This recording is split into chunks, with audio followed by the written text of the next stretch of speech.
Hey guys, welcome back to a new video. Today I'm going to be showing you something that is pretty much broken in PvE. Now, I am going to go out there and say it, this weapon has probably shocked me the most in the new update Heresy. You compare it with some very good things in this artifact and it makes it an absolutely insane weapon for endgame and pretty much any activity. This has become one of my favourite weapons in the game to use for PvE. Now, if you are new to the channel, guys, make sure to subscribe, drop a like on today's video to help boost it out there, and I want to see you guys just commenting down below. We're starting to get an active community in the comments, and I do really appreciate it. If you've got any tips or tricks with this, then let me know down below, and I always reply to the comments because I want your feedback on the videos. But with that said, let's jump straight into today's build. So the weapon we're going to be talking about, guys, is one I've never really used, to be honest. So as you can see, I've only got 200 kills with it, but trust me, especially this week in the Nightfall, this thing has been an absolute animal. I can't suggest how good this weapon is without you guys seeing it. So it is the Le Monarch. Obviously, you can get this, pretty much anyone can get this, so it's not a hard thing to get. But its intrinsic perks, what we'll talk about. Arrows fired quickly after a full draw become poison arrows. Precision hits with poison arrows stun the combatant and spread poison to nearby one strong against overload champions. Now, this stuns overload champions as well, so you've got that built into it. Not only that, I haven't even got the catalyst. The catalyst is great and I need to start doing it. I'm going to get that now. So this just shows you how shocked I am with how overpowered this weapon is. I don't even have the catalyst and it's still good. Rapidly defeating targets trigger health regeneration. Guardians and powerful combatants count as more than one kill. So when you get unrelenting on this thing, I've heard it's an absolute animal as well, and it increases stability and you reload.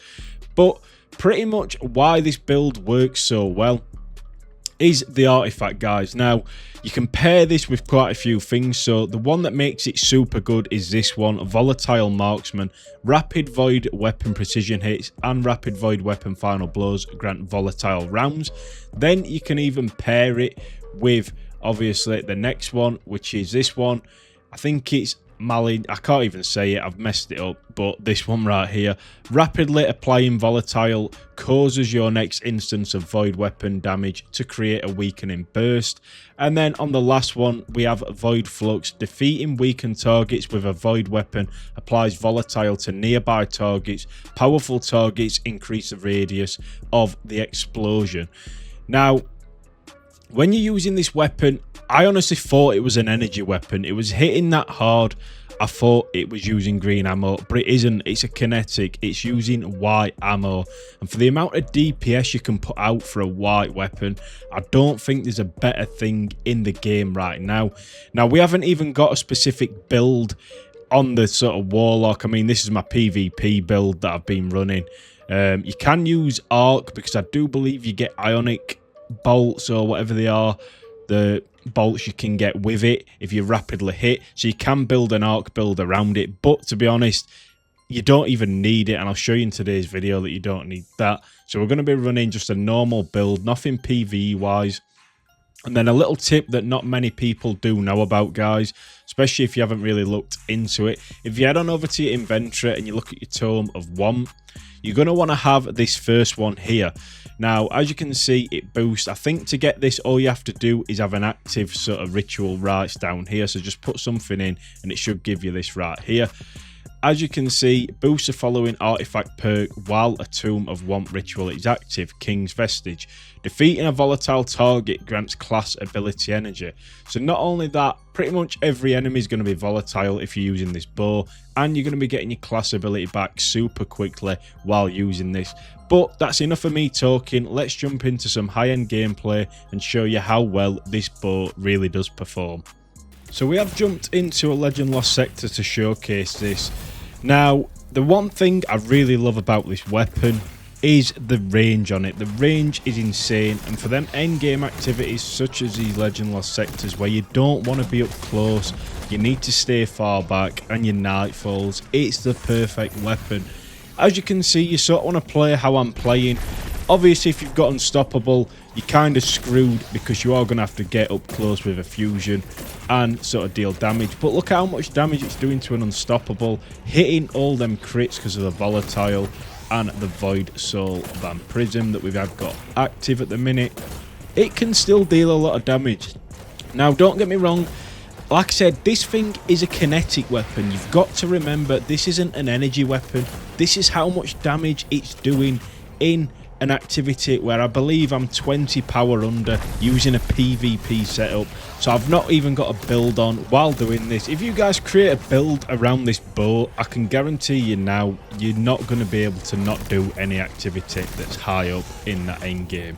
As you can see, I'm just toying with the Unstoppables, using a kinetic to kill them. Now, whenever would you use a kinetic weapon to try and take out an Unstoppable?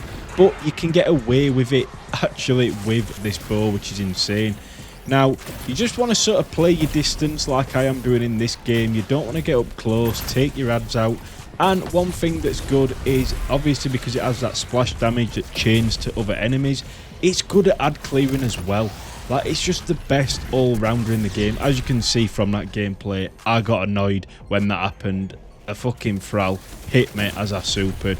But look, just ad clearing, everything about this weapon, the range, it's a masterpiece. You guys need to try it in the end game. Let me know how you guys get on with it. And we cleared this lost sector pretty easily without even trying, to be honest. And like I said, we didn't have a setup to be running it. We're just using the bow, the artifact mods, and obviously the Tomb of Want that I did show you for that extra little bit of damage.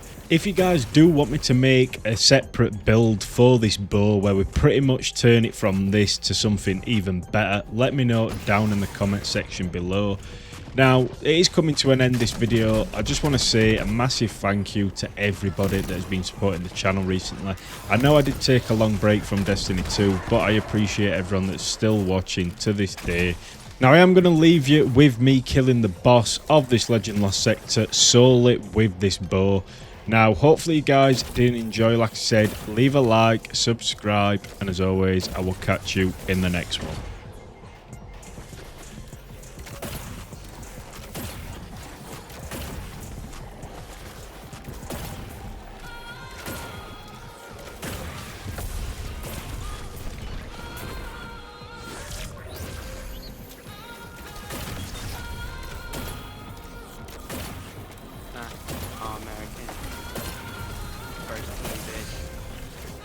Yeah, I got a fake ID and a checklist. It goes never meet a girl on Craigslist and never spend your money on